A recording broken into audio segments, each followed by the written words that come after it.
Tole kabajamtoota hordoftoota chaanaalii Orooteekii baga nagaan dhuftan isin jecha viidiyoo kana keessatti bifa salphaa ta'een akkamittiin lakkoofsa barbaadne kamiiniyyuu kiubii gochuu dandeenya. Kana beekuudhaaf jalqabarraa lakkoofsa tokko hanga 9 qofaa kiubii isaanii sammuutti qabachuu qabna jechuudha.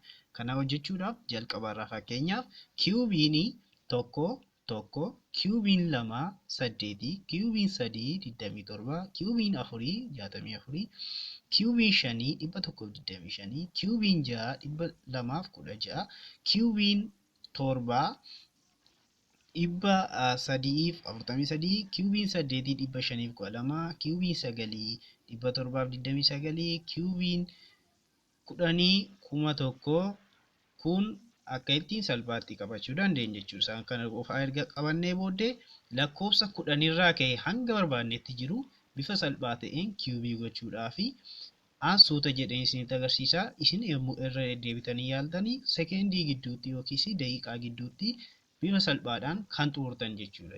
Daqiiqaa tokko kan isin hin fudhannetti booda xumuruu dandeessu erga irra deddeebitanii yaaltanii jechuudha.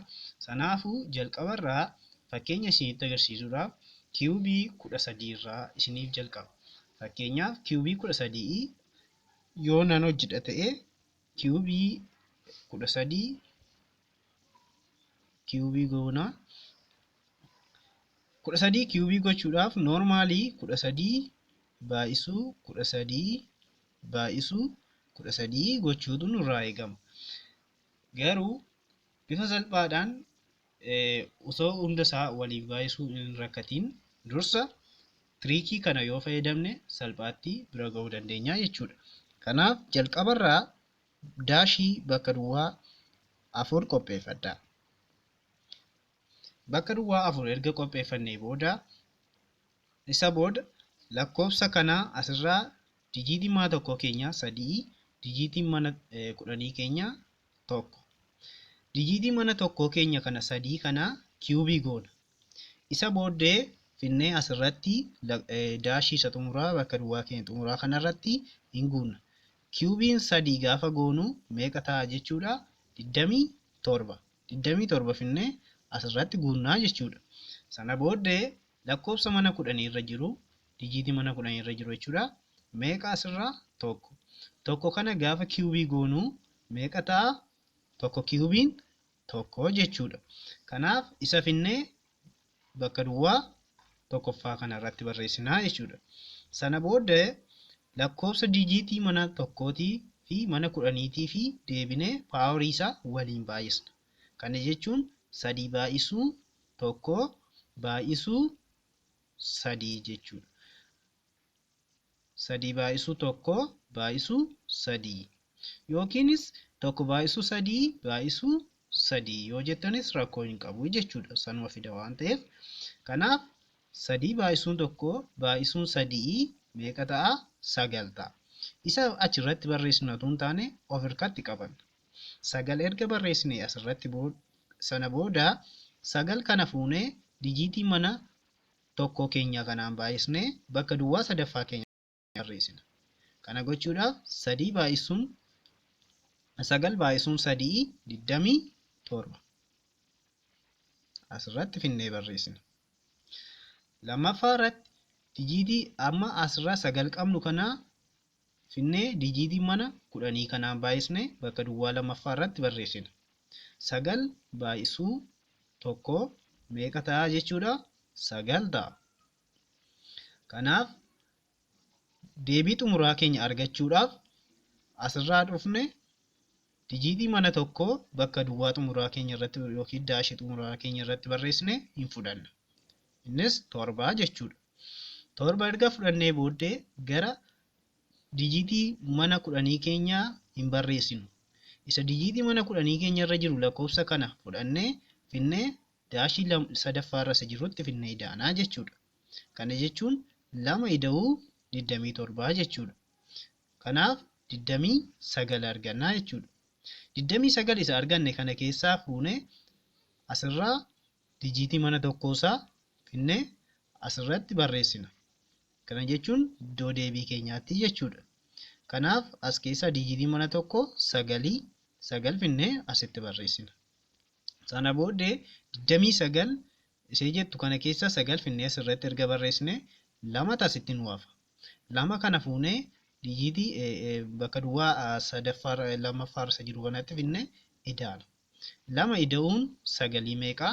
11. 11 asitti barreeffanna. Sana booddee 11 keessaa dijiitiin mana tokkoo tokkodha. Asii dijiitii mana 10 tokkodha. Kanaaf dijiitii mana tokkoo keenya hin fudhannaa finnee asirratti barreessina. Tokko jenna. Sana booddee asirraa meeqatu nu hafee jira? Tokkotu nu hafee jira. Ishee tokko kana finnee bakka duwwaa tokkoffaa irratti isa barreessine irratti finnee idaana. Kana jechuun tokko ida'u tokko 2 ta'a jechuudha.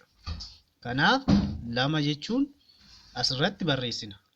Sana booddee kiubiin 13 lakkoofsa kanaadha jechuudha. Deebiin isaa 2197 ta'a jechuudha. Kanaafuu fakkeenya kan biraa fudhanne yoo ilaalle fakkeenyaaf kiubii 52 haa hojjennu. Kiubii 52 hojjechuudhaaf kiubii yoo goone asirraa bakka duwwaa 4 qopheeffanna. 1 2 3 4 jennee jechuudha. Sana booddee 52 dijiitii isaa inni qabu kana keessaa dijiitiin mana tokkoo 2dha. 2 kiubii yoo goone meeqa arganna? 8 arganna. 8 isa argannu kana bakka duwwaa keenya isa xumuraa kanarratti finnee barreessina.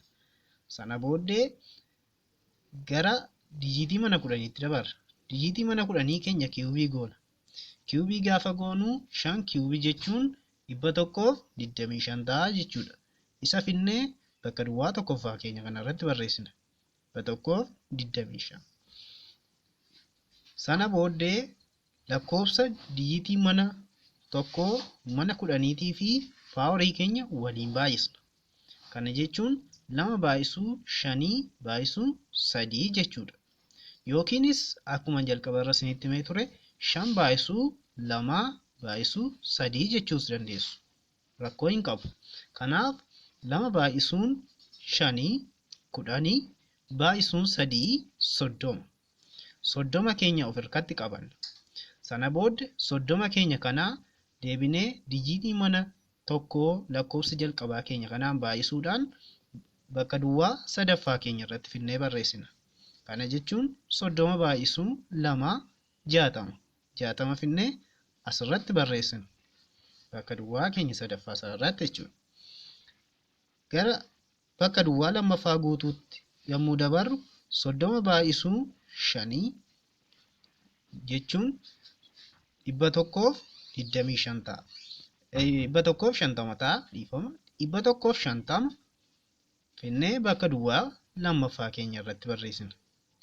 Sanaaf gara deebii xumuraa keenya argachuudhaaf deebiin xumuraa kan inni ta'u asirraa dijiitii mana tokkoo keenyaa fudhannaa. Asirraa dijiitii mana tokko qofa waan qabuuf 8 fudhanna. Kanaaf gara lammaffaatti dabarraa asirraa dijiitiin mana tokkoo keenya 0dha. 0 fudhanna. Sana booddee dijiitiin mana 10 keenyaa kana dhiisne 6 jechuudha. 6 finnee asirratti idaanaa jechuudha. Bakka duwwaa lammaffaa irra jirutti. Kanaaf 6 ida'uun 150 156 ta'a. 156 asirratti qabnu keessaa dijiitiin mana tokkoo 6dha. Finnee asirratti barreeffanna. Dijiitii mana tokkoo keenyaa jechuudha. Asirraa kan nuuf hafu 15 ishee jettu kanaadha. 15 kana finnee asirratti dijiitii bakka duwwaa tokkoffaa keenya irratti isa barreessinetti idaana. 125 ida'uun 15 jechuun 140. Kanaaf finnee asirratti 140 keenya barreessina. Kanaaf kiubiin 52 kiubii jechuun